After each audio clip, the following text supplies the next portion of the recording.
Yo, what's up mga idol? So karon mga idol no, so ubani ko ninyo kay atong adtuon ang atong client nga magpatato. So tag-iya ni siya og mga kuan mga idol, mga soriso, mga bulad, mga delicacy. So naara siya na locate sa Tabuan mga idol. So mo ni ang iya mga paninda mga idol.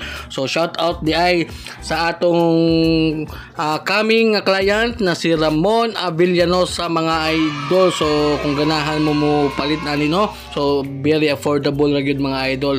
So naani sa 239 Tres de Abril Street, Cebu City. So inside Tabuan Public Market mga idol. So Soriso di Cebu special gyud ni mga idol no. So mo to shout out gyud ni Boss Idol Ramon. So iya ming gipan na mga idol kay nagsabot-sabot me kung unsa ang design nga iyang ipatato. So mo to mga idol samtang nagaistorya mi diha murag napansin gid nako ang iyang mga paninda no. So mo to wa siya magduha-duha mga idol. Wa siya magduha-duha gid mga idol og hatag sa mga og mga delicacy. Og syempre gitagahan pud tag bulad, syempre lamian kayo nga bulad mga idol. Kanang unsa tawag ang bulad ay danggit mga idol. So napaka mahal ra ba kaayo mga idol na napoy boneless oh grabe.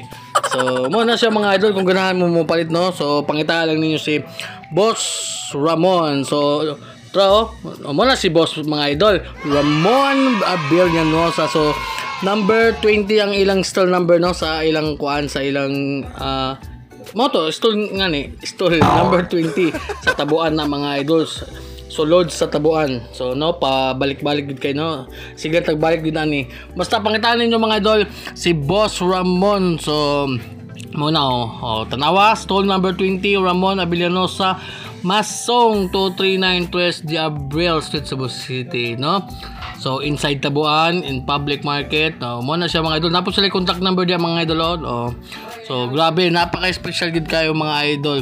So na sa solusyon mga idol ha. So mo to mga idol. Unya. So diyang dapita. So nagsabot-sabot na media na gipakita na nako siya sa design.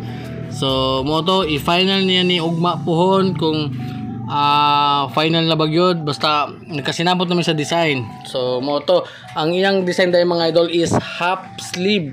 So sa bukton na mga idol koi fish no. So mo to yang request mga idol.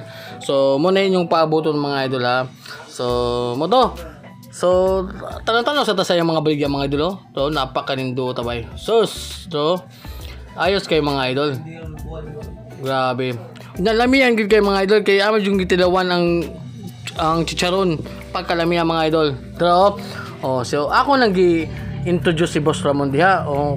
Unya kay hinay man kay kog tingog diha mga idol. Mo to nga gi-voice over na lang nako pero mo na yang gipanghatag diba? Si Boss Ramon. Kung wa mo may bulo sa una trabahante ra jud na si Boss, no? Pero karon grabe na sa tungod sa iyang kakugi mga idol. So mo na pwede nang lagua sa iyang kwan karon sa iyang negosyo no. So shout out Boss Idol Ramon. Then kung imo ning makita nga video boss, please like, comment and share. Then salamat kayo sa imong gihatag nga kwan Boss Idol Ramon ha, sa imong mga gipanghatag nga piyaya. Og mao to mga idol, daghang salamat kung abot mo diri.